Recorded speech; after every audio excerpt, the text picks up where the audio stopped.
Hi, I'm Chris Moore, and we're coming to you live from 4802 Fifth Avenue in Oakland. We've got plenty to talk about over the next half hour, but first, let's meet our panel. Lynn Cullen, she is a longtime radio host and now current internet talk show host. Hello, Lynn. Howdy. Political analyst Bill Green also joins us. Good to see you, Bill. Thanks. A long time. Yeah.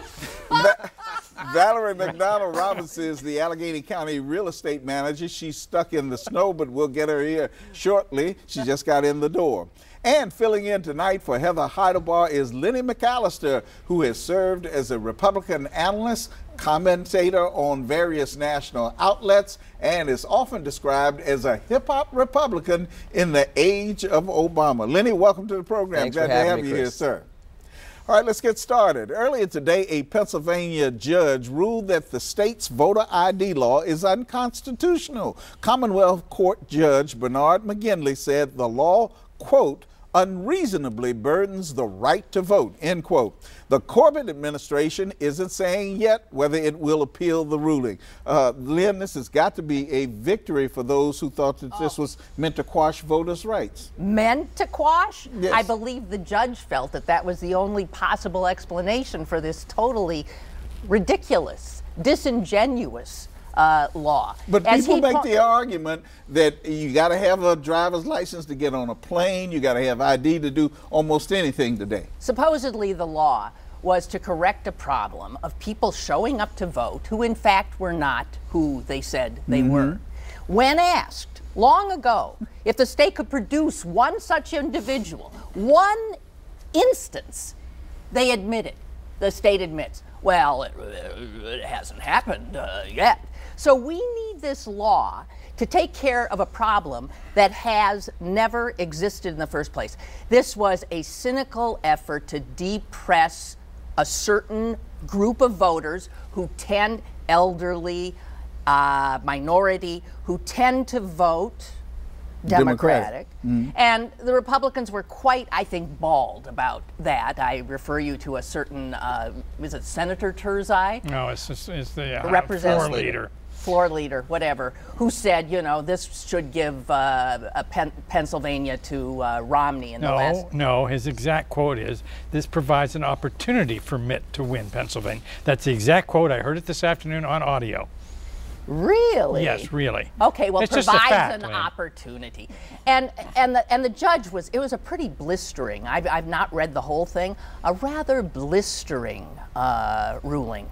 And the judge made the point that the only reason for any laws having to do with this most important franchise and right that Americans have, which is to have a voice in their government, the only reason for any laws is to facilitate that, the right to vote. And in fact, this clearly was an effort to prevent. All right, Lenny McAllister, other people who supported this law have pointed to Philadelphia and said that there are some instances of people, dead people voting and other kinds of things, misrepresentations in voting law. Did you support this law? Well, I did not support this law. I actually was one of the few Republicans that came out and spoke against this law. But what we have to talk about is this law versus the premise and the idea around voter validation. I think that if you look at what we have in America, you have a sense of sanctuary cities throughout the country, including here in Pennsylvania. Sanctuary cities? Sanctuary cities where undocumented residents can come into a city and basically not have to live up to the laws that we have when it comes to immigration throughout the United States. When you have such a fluid population throughout all different types of states, including New York, a border state, including the South, people coming up from the Sun Belt, border state, Ohio, border states, coming from the Midwest, border states. When you start looking at that, you have to start going to a point in time where you say, how do you proactively address the situation, make sure that the problem is not something that you look at in places such as Illinois and other areas where you have people on the books that have been voting. But what about here in the Commonwealth of Pennsylvania? Well, you got to look.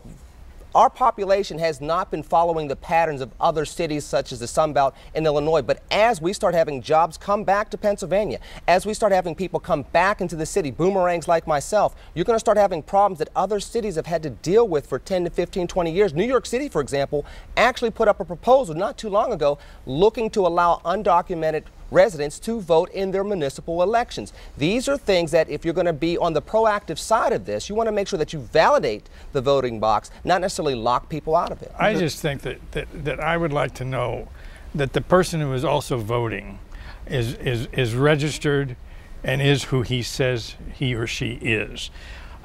Getting identification today is no big deal. I don't know how anybody lives today without having photo ID. May I finish, please? You interrupted me, mister. I don't see how you can get around without having photo ID today. The Port Authority requires you to get your monthly bus thing.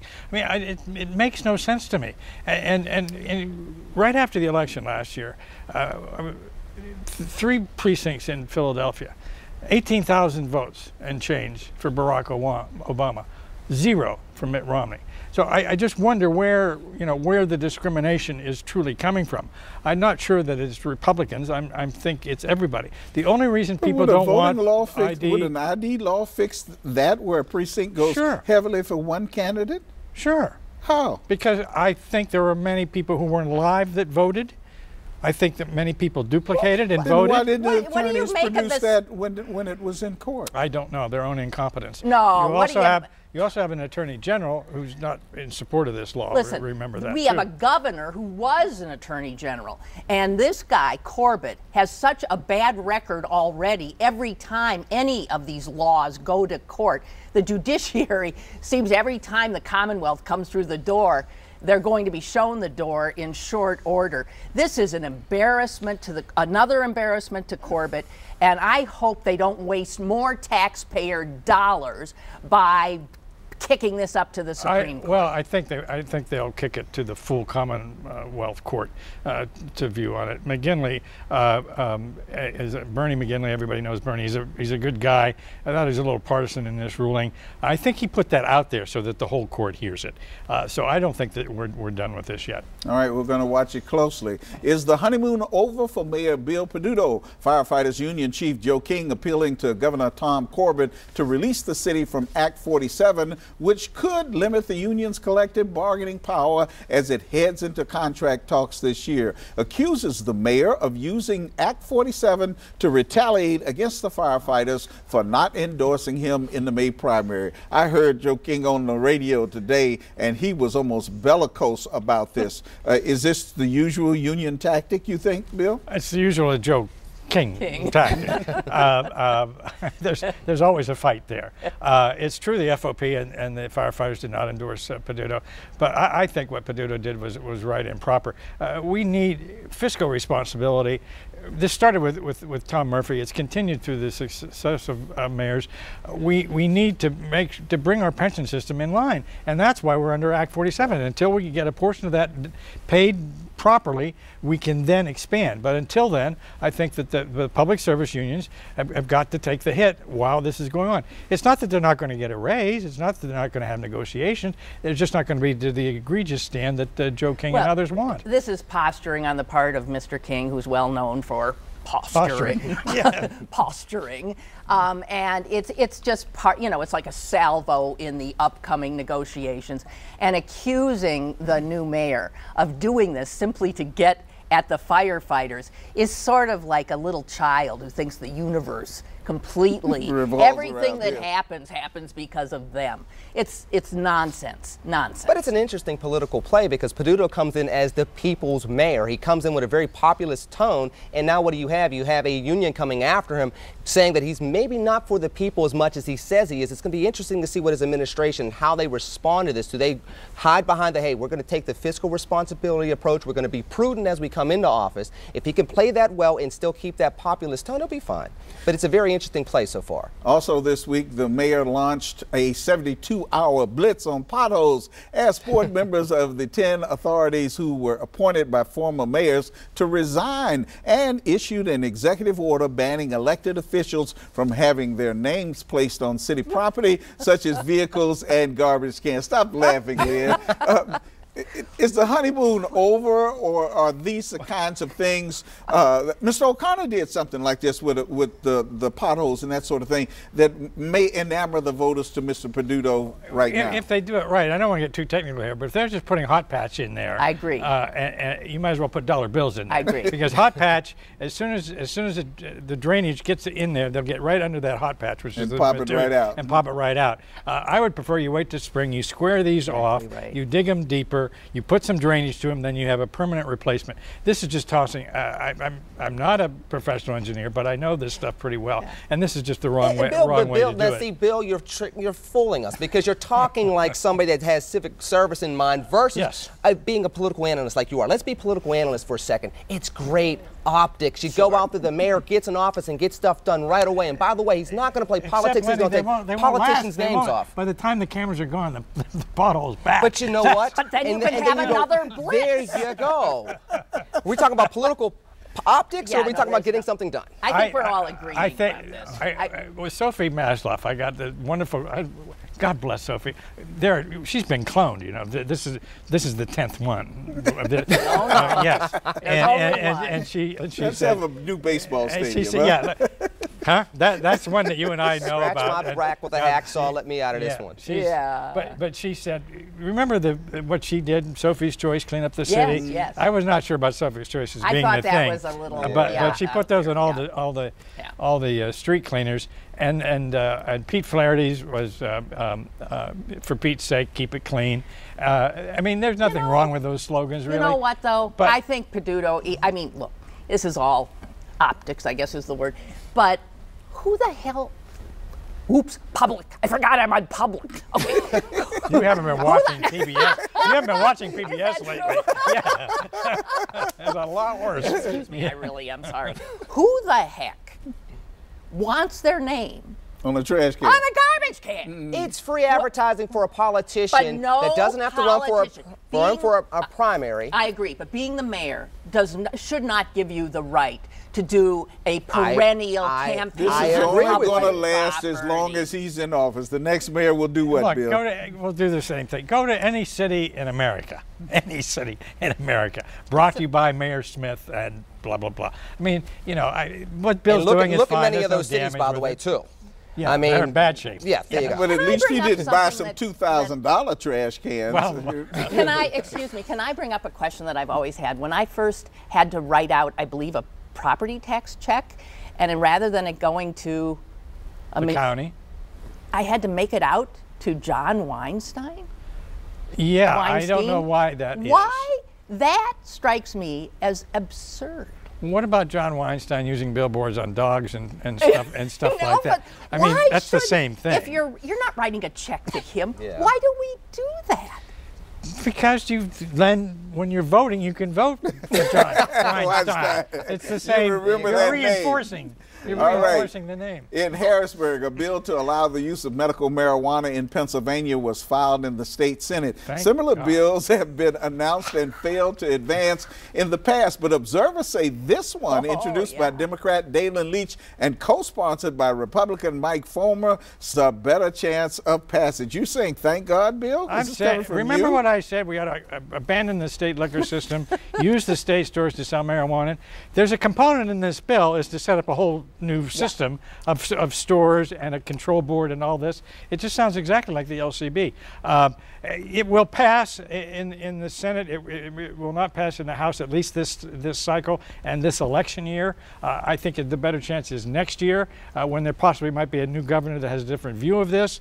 This governor says he will veto it, and you have a Republican House. I think it'll pass the Senate. It will not pass the House. How the heck can, in this day and age, you be against allowing a doctor to prescribe what the doctor thinks is Did you see who can authorize it?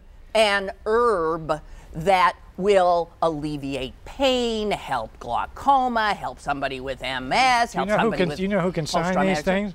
Chiropractors, dentists, practitioners, that's in the bill. And it isn't exclusively MDs. And on top of that, I mean, you look at the news cycle, we have plenty of doctors and lawyers and others that aren't quite necessarily living up to their professional ethics the way they should be. I mean, when you have OxyContin out on the streets and everything else, there is something to fear. Now, if this is a tight enough piece of legislation. But that's because people are robbing drugstores. Well, that's not necessarily because people are robbing drugstores. We have seen this all the time where we have complaints against doctors, whether it's drugs out there or, unfortunately, assaults against their own patients. At some point in time, we're going to have to make sure the legislation is tight enough. You think this goes too far, this legislation? I think that this legislation goes in the right direction, but some of the things that I've read about this legislation provides too many loopholes, and that's what I'm fearful of. Do we want Pennsylvania to become Colorado within the next 5 years? Aren't Republicans, yes. and you're a young one, aren't you, I mean, you're just historically always standing where you're going to get literally run over by progress. Principles called principles. or politics?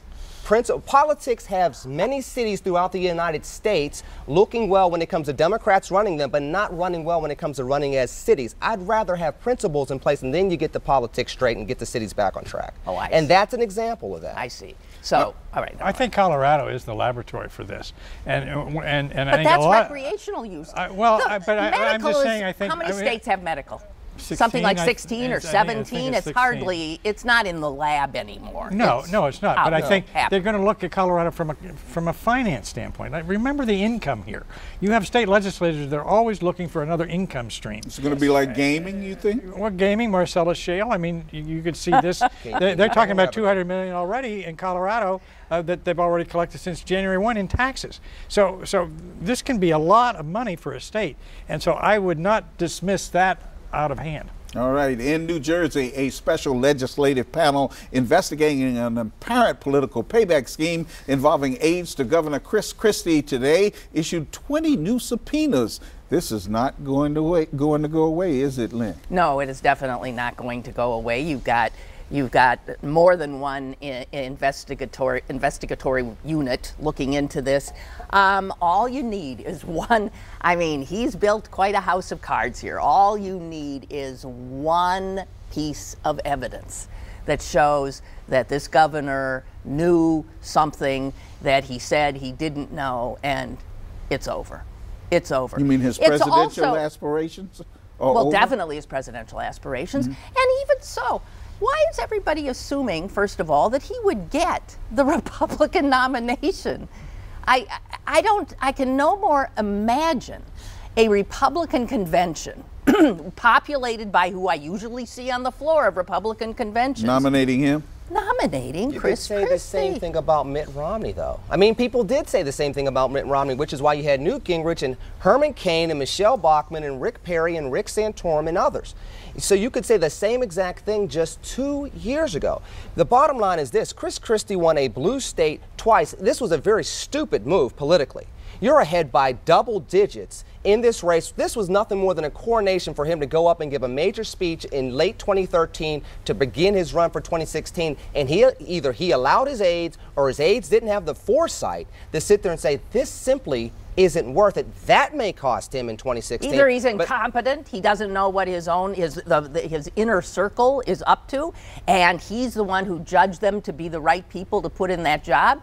I'm sorry. These sound like talking points that Republicans say about President Obama. It's being flipped right back against Governor Christie right now. Is it vindictiveness in any way? You talk about being advised by one governor that you work with to leave no fingerprints. Right. Of course it's retribution. I mean, but it was so small to do it. And as I said last week, you don't need a sledgehammer when a stiletto will do. Yeah. And you could have waited. He's got 4 years. If he wanted to get back at this mayor, he had 4 years to do it. He could have waited for 2 years when the mayor asked for something special. I love his cloak and dagger approach to this. A stiletto will do. Or if you're that confident, wait until you're president and then do something.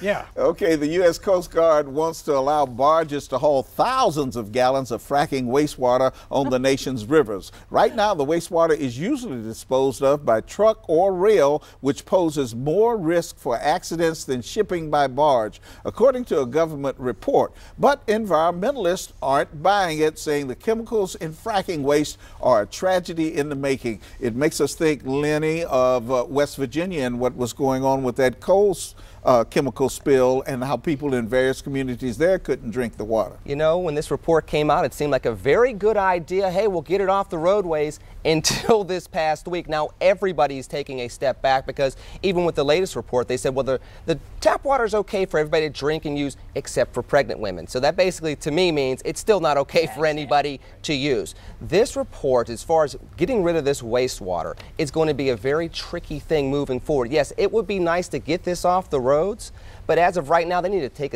a back seat, see how this plays out in West Virginia, specifically for those of us here in Western Pennsylvania, because we definitely don't want to play with that. We've got barges now that haul nuclear waste.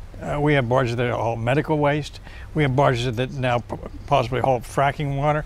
I mean, I trust the U.S. Coast Guard when it comes to deciding what should and should not be on our rivers. They always fall on the side of safety, and I've got to believe them when they say this. Is a truck spill with this kind of chemical on a highway worse than a barge that carries 100 times? Well, that's the point. You got 100 trucks or one barge. You know, which is the safest way to go? The Coast Guard says the barges are the safer way to go.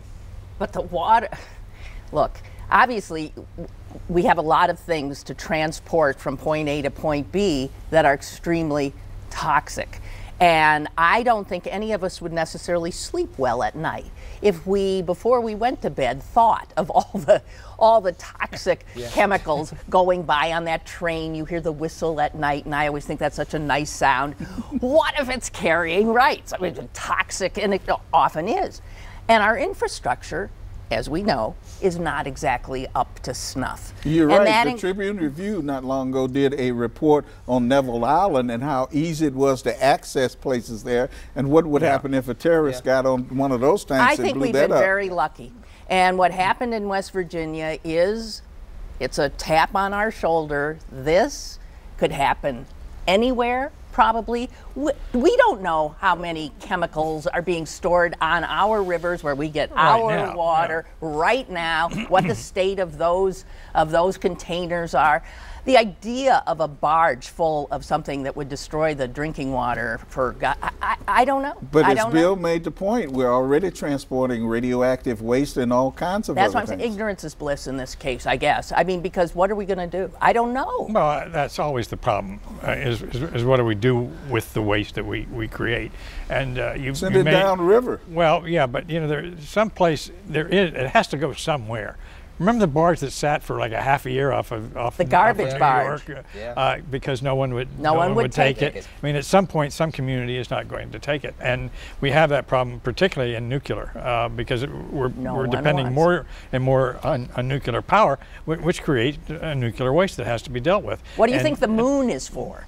No. I can see the rocket. I can see the rocket exploding over Florida. You just gave an idea to some CMU grad. All right, we're going to continue. Thursday morning, the state of Ohio used an untested drug cocktail to execute Dennis McGuire for the 1989 rape and murder of a 22-year-old pregnant woman. Witnesses say McGuire struggled, gasped loudly, and made choking noises for nearly 10 minutes before succumbing to the drugs. Does this execution have the potential for reigniting the debate over the death penalty? Lenny McAllister, what do you say? Cruel and unusual. I mean, if you're going to have the death penalty, so be it. But untested, that's the key word there. Wait a minute. Was it cruel and unusual what he did to a 22-year-old pregnant woman? We're talking about the Constitution. And when we're talking about the Constitution and going through the criminal justice system based on constitutional rights, he did get the death penalty. But if you have an amendment saying cruel and unusual, you have to make sure that that untested is no longer part of the equation. I'm sorry. Well, as much as I believe in the death penalty, I do not believe in cruel and unusual. He's absolutely right. We know this is in our Constitution. We know that the way he died was cruel and unusual. The fact that he took this young woman's life, also, yes, that's cruel and unusual, but this is a state in the name of the people doing the same thing, killing somebody in a cruel and unusual way. We either have these standards or we don't. I mean, the reality is this should make everybody think twice about taking a life. And I don't know why they changed chemicals. They don't have supplies, apparently, of whatever they have whatever other used. state has? I suspect, I hate to say that, but I suspect you could test it on dogs.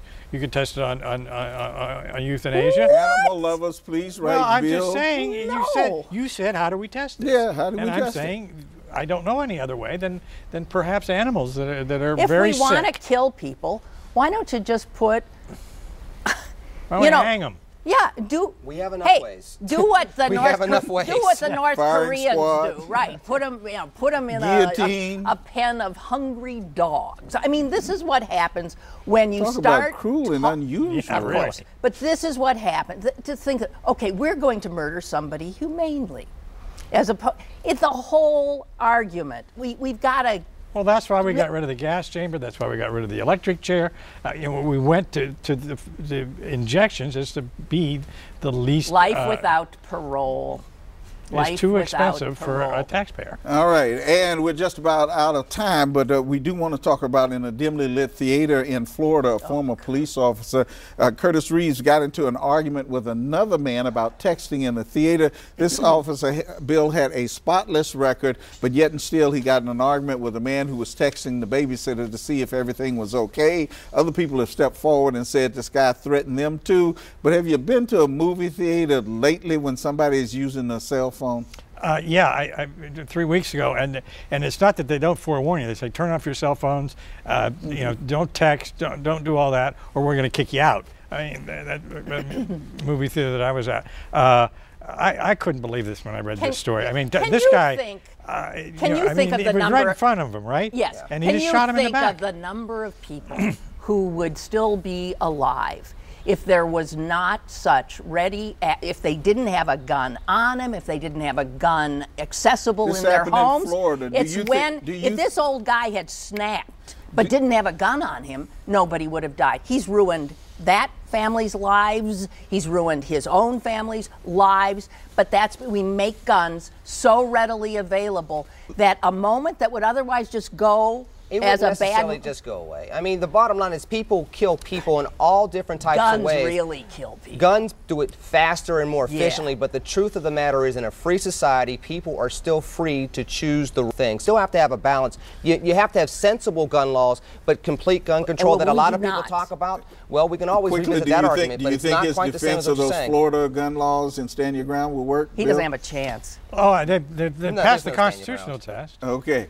All right, we're out of time, but before we go, a reminder that we want to hear from you. Send us your comments by logging on to WQED.org/4802 and clicking Contact Us. You can also join the conversation on Facebook or send us a tweet at #WQED4802. We want to thank you, Lynn, for being here with us and defending the liberal side. Lenny, thank you for joining us, too. And Bill, as always, it's good to see you. Good to see you. For all of us here at 4802 Fifth Avenue, I'm Chris Moore. Have a great weekend. Good night.